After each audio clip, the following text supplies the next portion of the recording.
Hello guys, இதுதான் எங்கள் ஊர் ரோடு. இதுதான் எங்கள் ஊர் ரோடு. ரோடு வந்து ஒரு கொஞ்சம் ஷேர் பண்ணுறேடா புலவரை. ஐயோ குளிர்களில் விட்டு தொலைஞ்சிடாதடா. ஆத்திர அர்ஜென்ட்டுக்குன்னா கண்டிப்பாக ஏதோ ஒன்று அர்ஜென்ட்டாக ஏதாவது கிளம்புன்னு வச்சுக்கோங்க. பாம்பு கடிச்சு கூட அர்ஜென்ட்டுக்கு போக முடியாது. இங்கேருந்து ஒரு கொஞ்சம் தொலைவு போகிறதுக்குள்ளே 4 தாட்டி விழுந்தா போகணும். 1 கிலோமீட்டர் வரும். 1 கிலோமீட்டருங்க. எவ்வளோ ஆச்சு என்னமோ ஏதோ நடக்குது. பட் இந்த ஊருக்கு மட்டும்தான் அப்படிலாம் இல்லை. நான் வந்து எங்கள் ஊருக்கு மட்டும்தான் இந்த மாதிரி ரோடு இருக்குதுன்னு நான் சொல்லலை.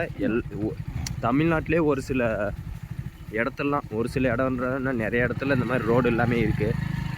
ஏதாவது தமிழக அரசு பார்த்து ஏதாவது முயற்சி பண்ணி ஏதாவது இல்லாத ரோட்டுக்கு, ஏன்னா இங்கேயும் இருக்காங்க மக்கள் தொகை.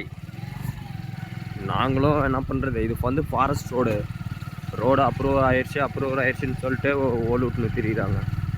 பேசினா 400-500 பேர் இருக்காங்க அந்த இடத்துல. பேசினா வந்து 18+ வரும். ஏன்னா அது வந்து நான் ஒரு கொஞ்சம் பேசக்கூடாதுன்னு நினைக்கிறேன்.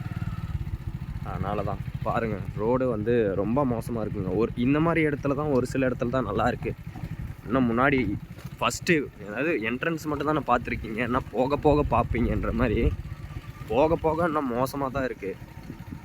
பாருங்கள், மழை பெஞ்சாவே இது ஒன்று, வெயில் அடித்தா கூட அவ்வளோ தெரிஞ்சிக்காது. இந்த மழை காலத்தில் மட்டும் இந்த மாதிரி நசன்னு பேஞ்சிட்டே இருந்துச்சுன்னா ஃபுல்லாக சேரு.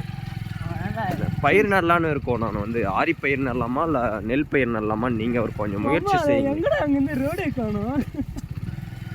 மாப்பிள்ளை பார்த்துப்பா மாப்பிள்ளை.